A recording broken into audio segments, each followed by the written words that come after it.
Hi, and welcome back to the DPAF podcast format. Today I want to talk about the monetisation of social media racists, how the government and the media collude to exploit social media racism, to blow it up and to make it seem like it's much more prevalent than it actually is, and also how it's manipulated to control the British people, to suppress free speech and to divide the population is exactly the purpose. And I think the Manchester United manager Solskjaer probably put it best last season when he said, these are people, these social media racists are people that are sitting in their basement with nothing better to do. And this is a phrase that's often repeated.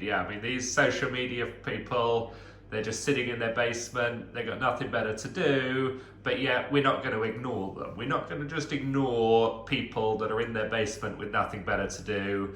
We're going to give them dramatic influence. We're going to make sure their actions are on the front page of the newspaper, and we're going to portray this issue of social media racism as kind of a major national problem, more problematic than our rapidly growing national debt, our rapidly shrinking living standards, and all the other problems we've got with government criminality and the violation of British civil liberties. And I've been talking about this issue for a while and how it's always exaggerated. There was that Tottenham-Chelsea game a couple of seasons ago where the defender Rudiger for Chelsea was complaining about racism from the crowd, and the Sky Sports people had dedicated their whole half-time and full-time shows to the issue, yet when the police looked into it, they found that it never actually occurred in the first place.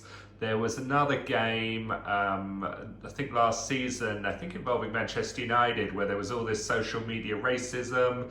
And again, when the police looked into it, they found that all the social media racists lived in foreign countries. However, the media trashed the British people, yet did not turn around and trash foreign people when they found out that it was all foreign influence. And of course, this issue has come to the fore following England's defeat to Italy in the Euro 2020 final, and I really enjoyed watching England through the tournament, and I was really disappointed that they lost the game. But of course, the issue was that the Rashford and Sancho and Saka missed the penalties, and the media wanted to distract, I suppose, from that issue, and basically blame the fans. And there's been a lot of blaming of the fans in the build-up to the game. There was huge crowds around Wembley, people trying to break into the stadium, sort of loutish behaviour, and there was talk about how this was going to cost England the 2030 World Cup bid. If England bid for the World Cup in 2030, because we've got fans trying to break into the stadium, because we've got social media racists, you can pretty much write off England getting the World Cup in 2030. Yet in Mexico, where they're hosting in 2026, they have drug cartels, they have mass murder, on the streets and around the border of Mexico. That's no problem though. They're able to get a World Cup. You have Qatar, who have issues with slave labor, total suppression of women's rights, but of course that's no problem. They're able to host the World Cup next year. England, though, have football fans trying to get into a football stadium because they're so enthusiastic about football. And, we also have social media racists in a very, very minority level compared to the total population, and so that costs England the World Cup. So it's just total double standards all the time. Going back to the social media racists, they said that this England-Italy game was the third most watched sporting occasion or TV event in British history, and yet they portrayed these social media racists to be everywhere. I've heard that it was a smaller number as 120 people. I've heard that at least half of the accounts came from foreign locations. And, so it's a tiny portion of society.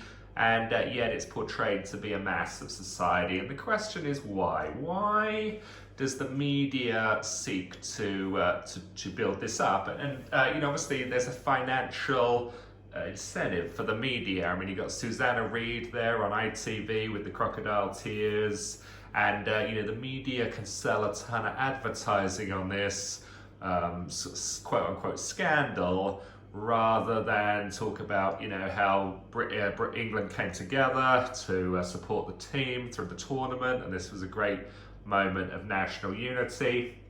The goal of the media and the government, which is one governing class of people, is constantly to divide the population against each other.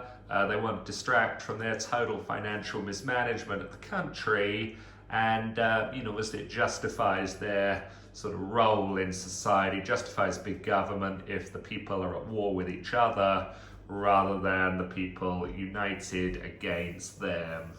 So a lot of hidden agendas, political agendas. Of course, the media never bring up whether or not social media racists are manipulated actors, whether they're people in their basement that have been paid by the media to drum up these stories so the media can then publish them and sell them and profit from the advertising revenue. There's never any investigation into any of the foreign actors looking into this. I mean, is anyone from the government or the police calling foreign countries and trying to have foreign countries look into their social media racists? Is there ever any question of whether the intelligence community is manipulating social media to create more division? And of course, there's never any question of people just ignoring the racists or coming off social media. I mean, wouldn't that be great? I remember the days where Britain didn't have social media, and I feel like, I'm sure you'd agree, Britain was a much happier place back then. Britain was a happier place before social media, and it's become less happy since social media. But because the government love having people at war with each other, they love the tool of social media as a form of social control. They do not encourage people to come off it.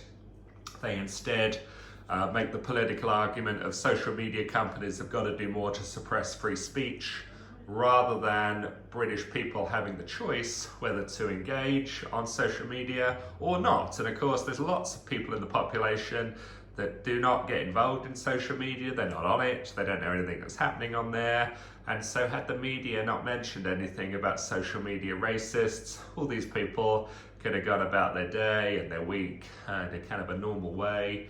But because the media want to proliferate this issue, people who weren't even on social media to be offended, are now offended. And so a lot of total nonsense. Again, we're not talking about the real problems in Great Britain, the criminality of government in violating British civil liberties, the criminality of government in vaccine coercion, and the runaway debt.